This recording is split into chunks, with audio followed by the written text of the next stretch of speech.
Welcome back, guys. It is another video from Nathan Shaw Life. It is a lovely Monday in England, clearly pissing it down with rain, even though we're in summer. And we're doing something a little bit different today because I've seen a lot on the internet and from my friends and from my family wanting to get into fitness and looking for a program. And they're not really sure what sort of program will suit them and specific to them and their goals and their needs and their lifestyles. And so I thought I just want to break down almost like a blank slate, like a completely clean canvas of what a really good program should look like. And maybe we'll dive into a few little examples of certain scenarios as well. So I've got my trusty little whiteboard here, so I hope you can see. And we're going to go through a few things. Got an example here. I'll then rub it off and give a completely different example. And then hopefully that'll give you the building blocks that you need to make a really good program for yourself. So without further ado, let's get into the video. So let's start with the basics of how to build a workout plan that works, okay? So we need to have something that fits your goals. So everyone's got a different goal. Everyone's got a different thing that they want to get good at. And this is like all things in life. If you want to achieve something, not necessarily even a fitness goal, you need to have a goal in mind. So what is it? Is you're wanting to get better at running? Are you wanting to get stronger? Are you wanting to put on more size? Are you trying to be this pretty new thing, which is a hybrid athlete, which is a little bit of everything? And it has to fit your schedule. You know, so it needs to fit your commitments, your family, your work, and everything like that. And everyone can be a little bit different. There's no point in following someone's program who's doing something completely different than what you want to do. So I would never follow someone who's learning to run, who's training for a marathon.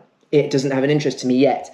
I'm sort of debating doing a triathlon, so I'm looking at a lot of things there, but I don't want to run a marathon, so why would I want to do that? In the same way, I don't want to be a power lifter. I don't want to be getting my squat, my bench, and my deadlift as high as possible. So I wouldn't follow a program like that. And then it needs to fit into your lifestyle. So here we've just got Sarah. Sarah's just a random person who works a 9 to 5, Monday to Friday. So we're using that as a typical example. I would imagine most people do work the Monday to Friday. I myself don't at this point in time. So this program might not necessarily work for me.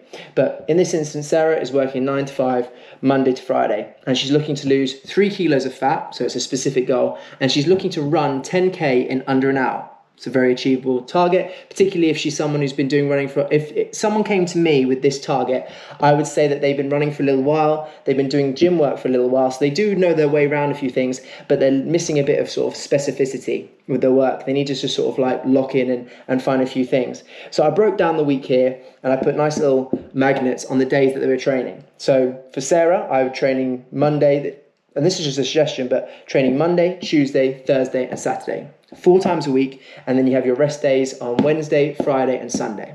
Seems pretty good. So you can have a nice Friday night out, you can have your nice Sunday, fully relaxed, be with friends and family.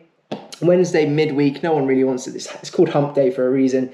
A bit groggy, a bit down. Let's try and not do anything there. Just focus on good food and stuff like that. But in here on the Monday, speed run. So we're doing something for 20 to 25 minutes, pushing yourself, and maybe even doing some stuff like tempos, fartleks, or intervals. Fartleks is always one of my favorite words to use. That's why I put it in the workout here. Tuesday would be the first gym day. So in the suggestion of losing 3 kilos of fat, I would make sure that she's not just doing running, because even though running is really, really good and I'm enjoying it myself massively, if you just do running, there is a chance that you might lose some of your muscle, and we don't want that, because she's wanting to lose 3 kilos of fat. That's the important thing. We want to get rid of the fat and keep as much muscle as possible. But on these 2 gym workouts, I'm doing full body. Because we're only going twice a week, we want to make sure we hit all of the body parts, focusing on those compound movements. And on that first Tuesday, we're doing a lower focus in the gym.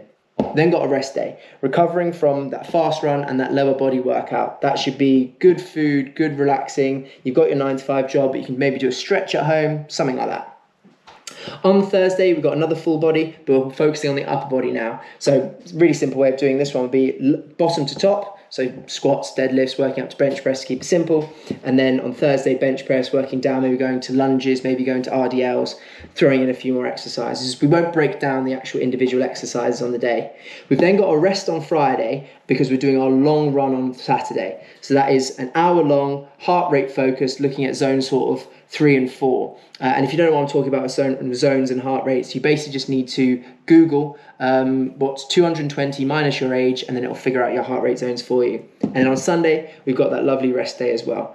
So this is sort of a basic program that I would recommend to Sarah for her sort of goals. But let's take someone completely different, okay? So let's clear the slate and go with someone new. Now we've got a completely different scenario. We've got Daniel. We've got random Daniel, and he is wanting to put on as much size as humanly possible.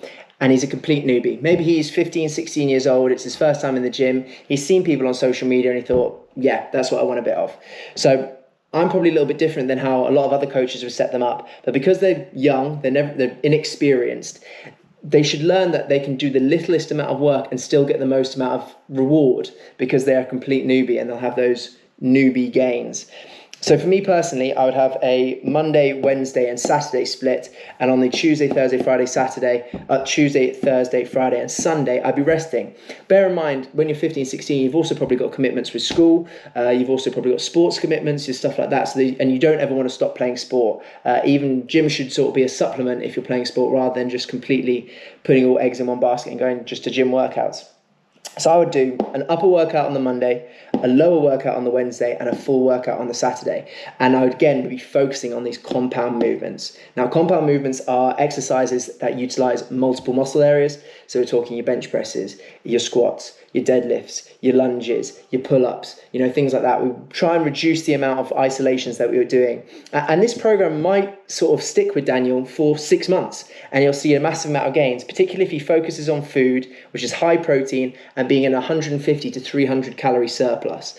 Now, if you don't know what that means, I'll break that down probably in a different video for how to both cut well and then also gain well. But find what your basal metabolic rate is, which is just sort of like if you're doing nothing, how many calories would you burn? Get some sort of a tracker to make it simple. How many extra calories are you burning through activity? And then eat another 150 to 300 calories more.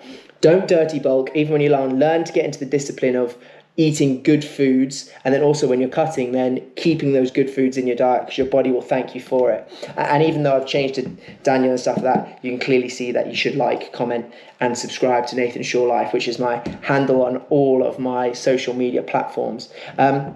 But if you sort of enjoyed what I've done here and broke this down in a really, really simple way, do let me know in the comments because I can do more blank workouts. I can look into the calorie surplus and calorie deficit things that you might be interested in and not know all the answers. And these are just things that have worked for me. I've been a personal trainer for a few years. I've been in the leisure industry for a long, long time now. And I've been trialing and testing with my clients and with myself. And I take a very conservative approach and looking towards longevity. I want to look good. I want to feel good. I want to be strong. I want to perform well. I want to be fast, strong, agile, but I want to also be able to do it when I'm in my 60s as well, which I think a lot of people are forgetting nowadays. So if that sort of interests you in sort of being that sort of lifestyle, then please do subscribe to this. I will commit to doing these videos a lot more, as well as my running videos, which you may see as well. So yeah, thank you so much for watching. Do comment, do subscribe and put on that little notification, and I'll catch you guys next time.